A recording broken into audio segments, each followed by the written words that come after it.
Three, two, one. Roll the footage.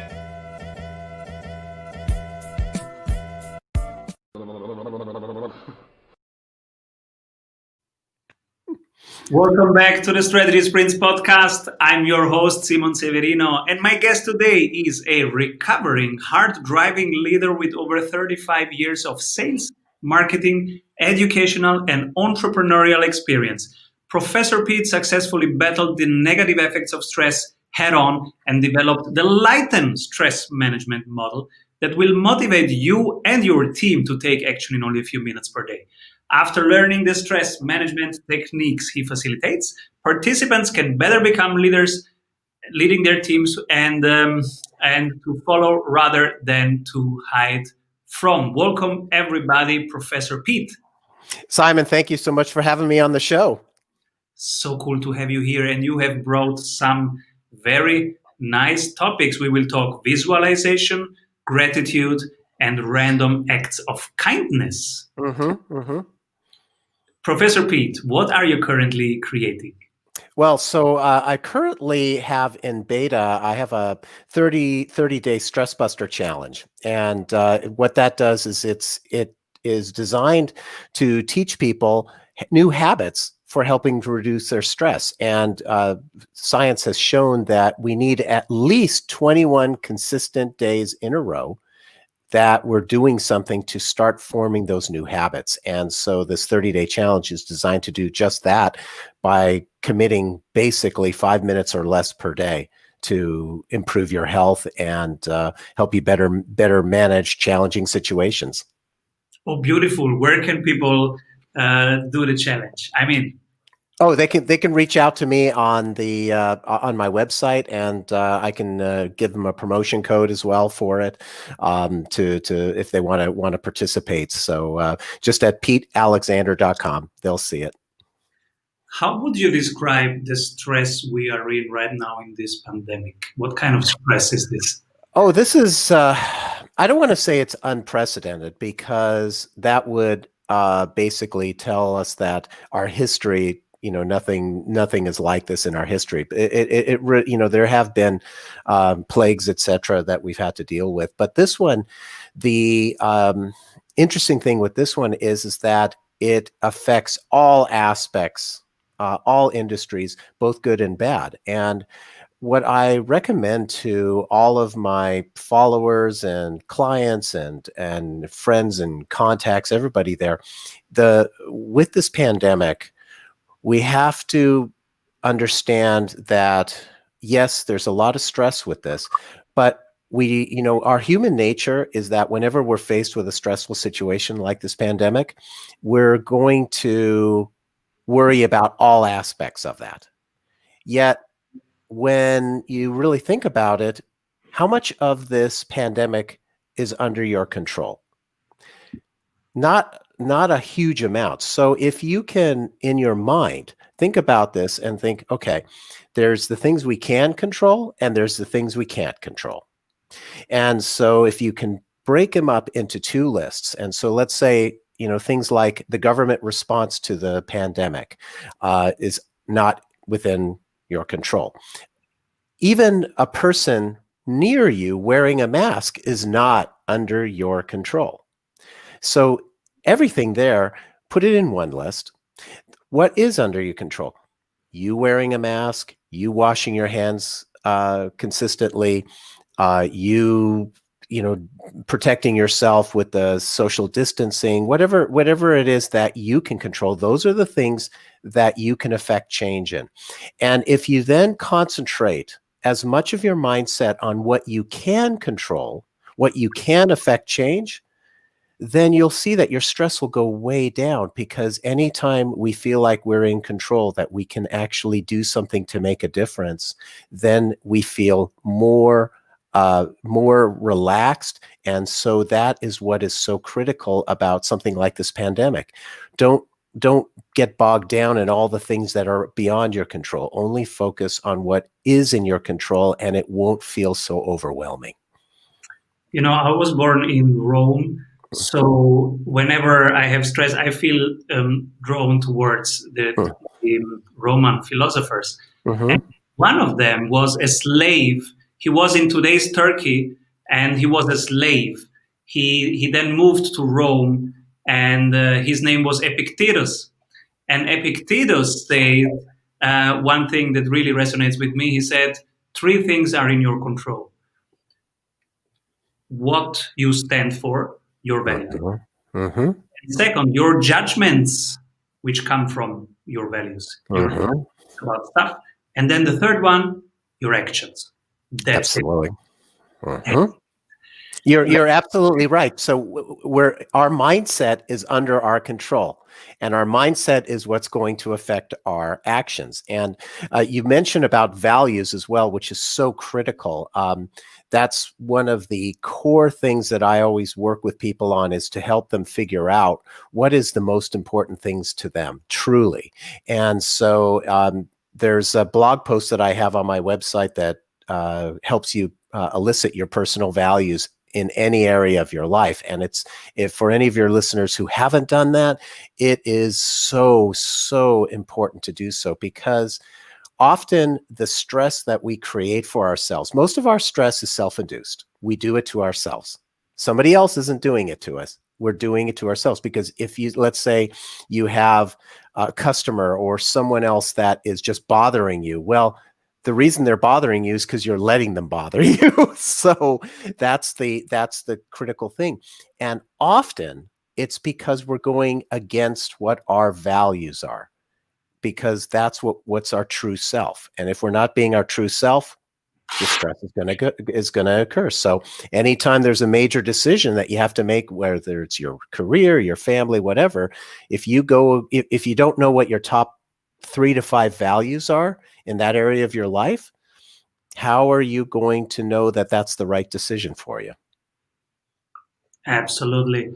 And what also struck me about Epictetus is that he was a slave, but he never saw himself as a victim, because with this framework, which is exactly what your program is based on, with this framework, he always concentrated on what is in his control. And so he was, okay, what can I do now? What can I do now? Mm-hmm. Mm-hmm. And then you don't fall into the trap of identifying yourself with something that's going on. Like, if you identify yourself with, why is this happening to me right now?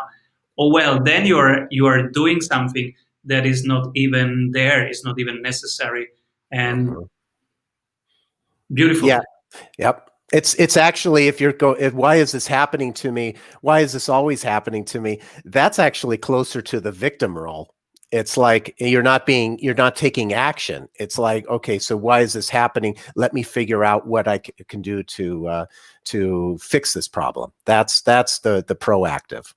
How do you grasp the fine line between ownership and being 100% embracing the situation and owning it, uh, versus victimhood? Mm-hmm. Well, anytime that you feel like you want to blame someone else, that you basically want to say, oh, okay, this is happening to me because the government put a new tax on us or something like that.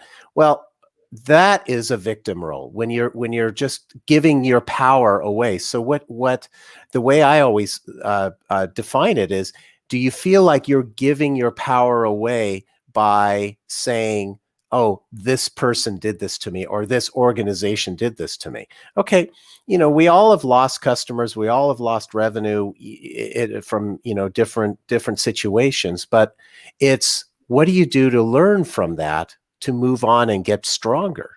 And that's a proactive approach.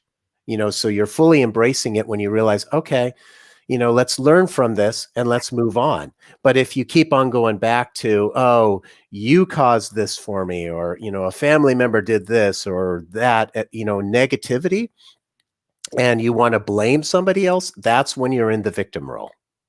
And that's not a healthy mindset. It's just, because it sucks you down into negativity and doesn't help you grow. This is so important in this Mm-hmm. big winter. And now let's move to the strategy of worth.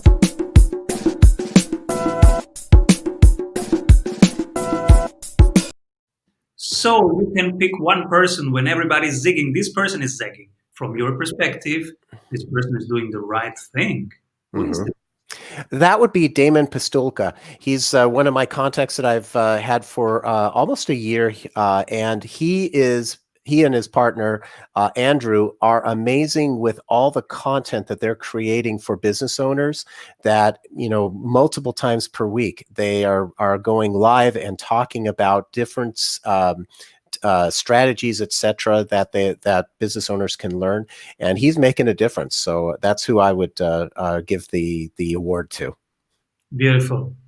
So let's unpack your three topics and tell us about your CEO tips. Sure, sure. So I'll go in order of the ones that you mentioned earlier. So the visualization one is a great one because you know when we feel like our blood is starting to boil, a best practice is to just calm ourselves, and it doesn't take very long. So I can walk you through this one, Simon, so that you can see how it works for yourself. So what you want to do is you close your eyes and take a deep breath.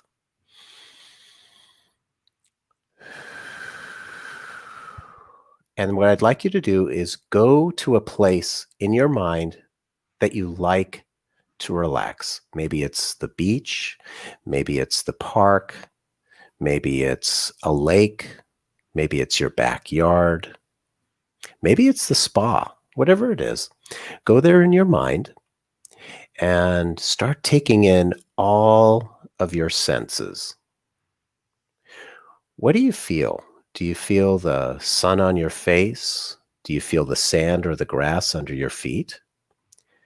What do you smell? Do you smell the fresh air? Maybe the spa lotion?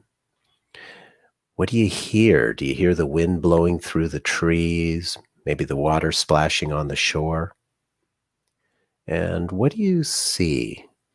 Do you see the blue sky?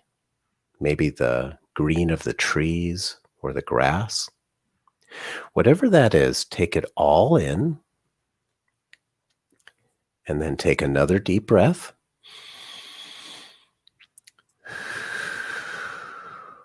And open your eyes. How do you feel? Beautiful. I'm smiling. I was at the beach. Beautiful. Oh, there you go. And so and we just did that right here live in 1 minute. And basically, anytime that you start feeling that stress going up and you feel like, oh gosh, what can I do? There's many different things you can do, but this is a great one because you don't even have to move. You can just sit back in the chair for 1 minute and be able to do that. That's perfect. And I saw a study from Japan that says six deep breaths can change your state. Yes. Mm-hmm. And I don't know if you noticed, you probably weren't paying attention to it. So I have you start with a deep breath and I have you end with a deep breath. But chances are you were breathing nice and slow as I was taking you through that visualization. And that's all because you're going to a place that you like to relax. And if you feel like you're relaxing, your breathing is going to be slower and deeper. Beautiful. So it's a combination visualization, deep breathing exercise. Nice. So everybody, whenever you feel stressed, before you lose it, this is something you can do to get in control again. Absolutely. Absolutely. Because you know what? If you lose your control, what happens? We've all done it. We say something that as soon as it comes out of our mouth, we regret it. And you know what? Once it's out, you can apologize, but it's out. I have practiced observing when it comes up so that I can see it soon and before it overwhelms me. And so I've tried to pay attention to the bodily signals. And it is, to me, it's anger when I get angry at something or somebody. Usually it's somebody. Mm-hmm.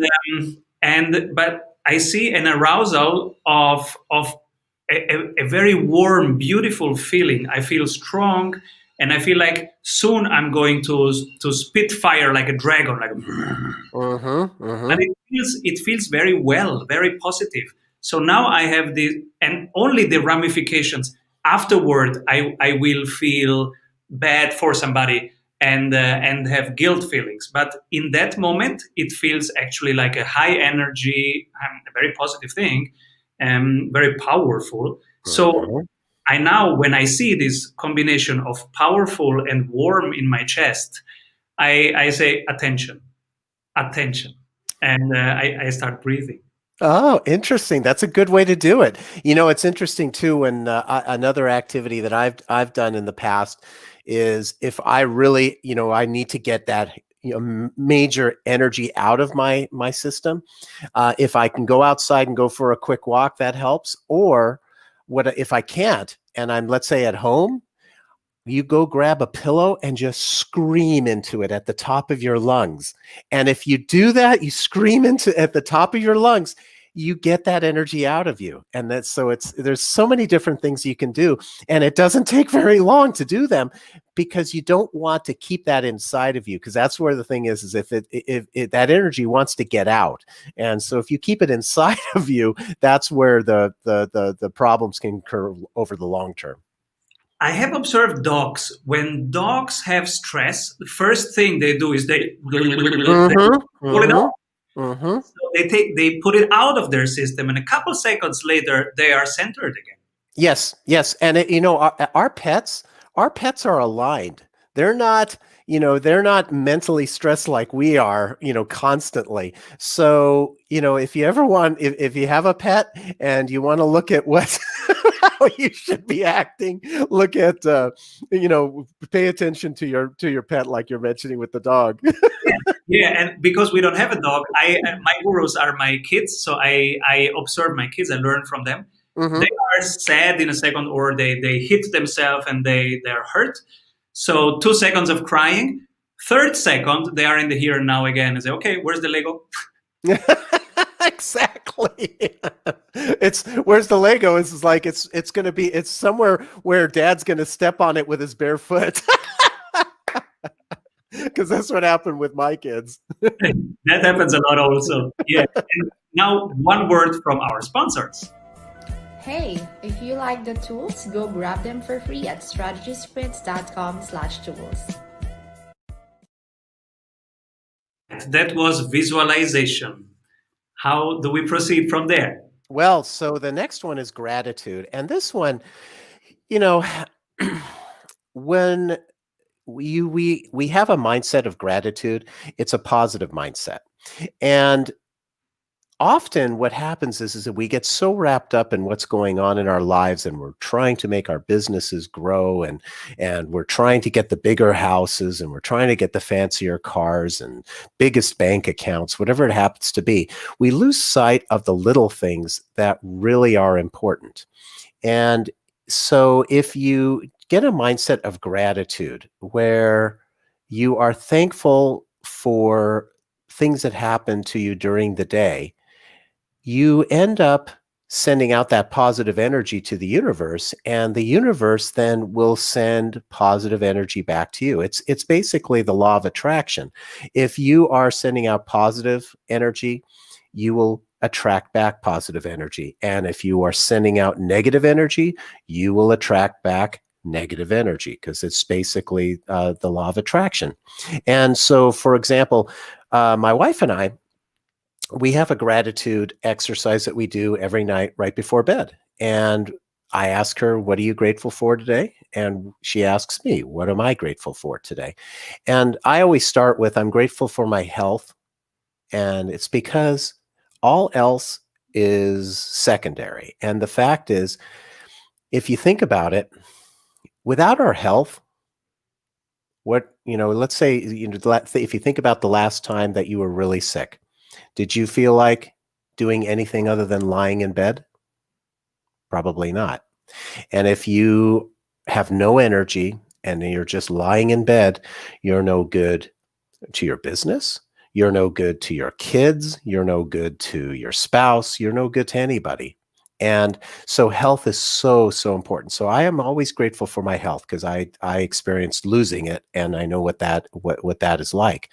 So things like, oh, I'm grateful that I had the opportunity tonight will be this show will be one of my gratitude. I'm grateful that I had the opportunity to talk to Simon. It's the small things. And if you get into the habit of being grateful for those things. So let's say, if you are need to get to an appointment and you're driving, and if you're worried about getting there and you're going to be late, what's going to happen? You're going to hit the red lights, guaranteed. But if you have this gratitude for, I hit the green light, thank you. I appreciate that. It's sending out that positive energy. You don't stress yourself out. And what ends up happening is you start appreciating things around you. And that is what is so important. So it's just these simple techniques that make all the difference in the world. Absolutely. And everybody can do it. It costs nothing. Mhm. It's Exactly. everywhere. Mhm. Um, Before we go to your third Mhm. single tip, which I'm excited about, 3 books that shaped you. Yeah, it's interesting that question, because there's a lot of them that have, but so breaking them down into 3 was a little difficult. So the 3 that I have, The Slight Edge by Jeff Olson. The Mm. reason I like this one is because um, he talks about how to make a complete difference in your business, just do a little bit more than your competition, just a little bit more. And so that is, it's a very simple thing. And so he talks about the different things that you can do in order to make a difference. And so so we're not talking about dramatically changing your organization. And that's what I like, because so often you talk to consultants and they come in, they say, you have to do this major changes. It's no, do what you're doing, but just do it just a little bit better. And if you do that consistently over time, you will have a huge difference. A second one is Hal Urban's Life's Greatest Lessons. And this is specifically for, like, for example, Simon, you've got kids. I do too. What this is just a very good book on helping to let your kids know there's basically things, if like, hard work is required to get what you want. It's these simple things that so often the kids take for granted. And so I use that with my kids, and it's a really good book. Just enjoyed reading it. Has some great examples in it. And the last one follows with our gratitude exercise. So Rhonda Byrne's The Magic. This is the gratitude book. And what it does is she, in basically 28 days, so a month roughly, you do a gratitude exercise each day. And they're different topics. And what happens is you get into that mindset of being grateful for stuff. And you will have a positive outcome if you do that. And that's similar to, like I was talking about with the Stress Buster challenge, is you get into a habit. And so her book talks about getting into, attitude of gratitude, which we've all heard before, but that was life-changing for me as well. Super powerful. Thank you for sharing. You bet. And your third CEO tip is random acts of kindness. Why? Yeah. Well, okay. So CEOs, busy, very, very busy, but they're also at the top of the, I don't want to say food chain, but they're at the top of the organization. And so everybody working underneath them wants to have some level of approval. It's in all of us. We want to know that we're doing a good job, or that we're appreciated. It's just human nature. And if the CEO, as the first thing that he or she does at the beginning of the day, sends an email, a quick email, this takes literally a minute or two, quick email or a text, and just says, hey, thank you. I appreciate what you did for something. That makes a huge, huge difference to the person who is receiving it. And here's the great thing about it. When you send something of appreciation, in most cases, the person is going to reply back with a real positive. And as long as you don't expect that, because if we set the expectation that, okay, if I send this message, I expect somebody to say thank you back. Don't do that. Because if you set an expectation for it, then you're inevitably going to get disappointed by somebody.